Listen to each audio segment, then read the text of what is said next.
You know, sometimes the biggest stories, the most revealing ones, they come in the smallest packages. Today, we're going to dive into a message that's only 5 words long. But inside this tiny little piece of text, you'll see there's a huge story about language, technology, and all the hidden rules of how we talk to each other now. All right, let's get into it. So, this is it. This is our source material, the whole thing. अच्छा से कोई picture बनाकर दो. Now, at first glance, it looks pretty simple, right? Maybe a little hard to read if you don't know the language. But what if I told you this single sentence is actually a perfect little snapshot of our crazy, hyper-connected, globalized world? Let's figure out what it's really saying. We're going to treat this like a bit of a detective case. Our mission? To take this message apart, piece by piece, and uncover all the layers of meaning that are hiding just under the surface. And the very first clue we need to look at is the language itself. And that right there is the perfect question to start with. I mean, is it Hindi? Is it English?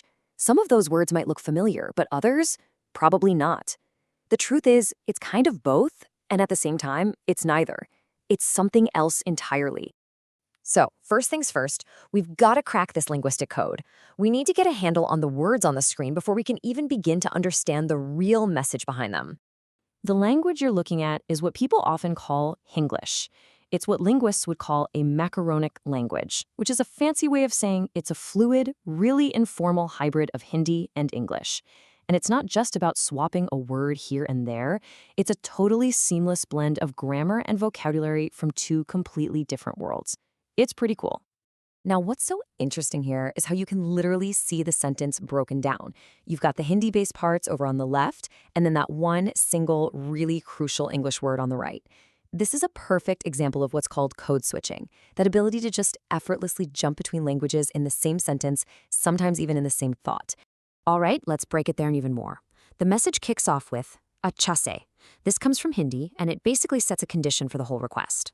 It's not just asking for a picture, it's asking for one that's done nicely or well. And next, we get to the absolute heart of the matter, koi pick.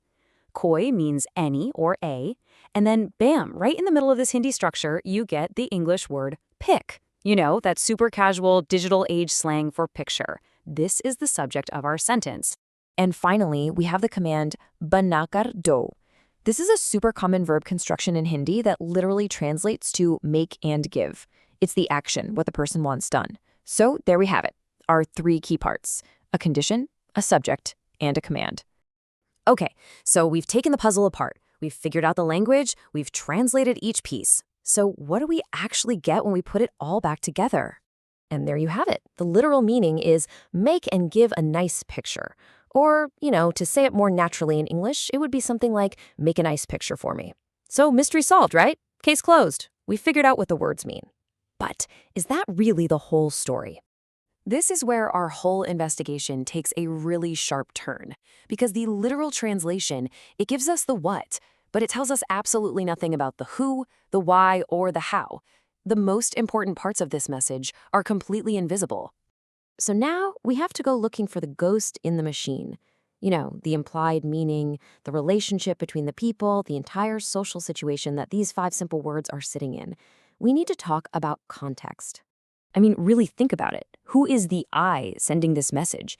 And who is the you it's being sent to? Because the answer to that one question changes absolutely everything about how we understand this request.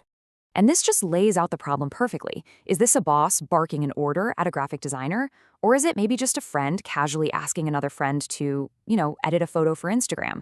Is it a client giving instructions for a project? Or could it even be a user typing a prompt into an AI image generator? Without knowing the relationship, the tone is just impossible to figure out. It could be polite, it could be demanding, friendly, or even frustrated. We have no idea. And that's the thing, right? In that vacuum of digital communication, with no tone of voice or body language, we become the authors of the missing context. We just project our own experiences and our own assumptions onto the words to fill in all those blanks. And that is where so many miscommunications are born. Okay, so let's zoom out for a second. This whole 5-word mystery, it isn't just about one little text message. It's actually a really powerful lesson about what communication is like in our modern world. So what has this tiny little note actually taught us? Well, first, that language is alive. It's always changing. Hinglish is a perfect example of how cultures and languages are constantly mixing together. Second, that just texting back and forth is fundamentally incomplete. It's missing tone, it's missing body language, all that crucial context. Third, that meaning isn't just in the words themselves, it's built in the space between people. And finally, that even the simplest, shortest message is packed with a hidden story. When you really step back and look at it, this one sentence manages to capture so much about our lives today. It shows us this linguistic blending that comes from globalization, and it highlights the huge challenges with context that are created by our digital tools. It's like a tiny snapshot of a massive shift in how we all connect with each other. And that leaves us with one final thought to chew on. The next time you just glance at a short text message, maybe take a second look. Think about all that invisible context, the relationship that exists behind the words, and the story it's really telling. What hidden stories are just sitting there, waiting to be unpacked in your own inbox?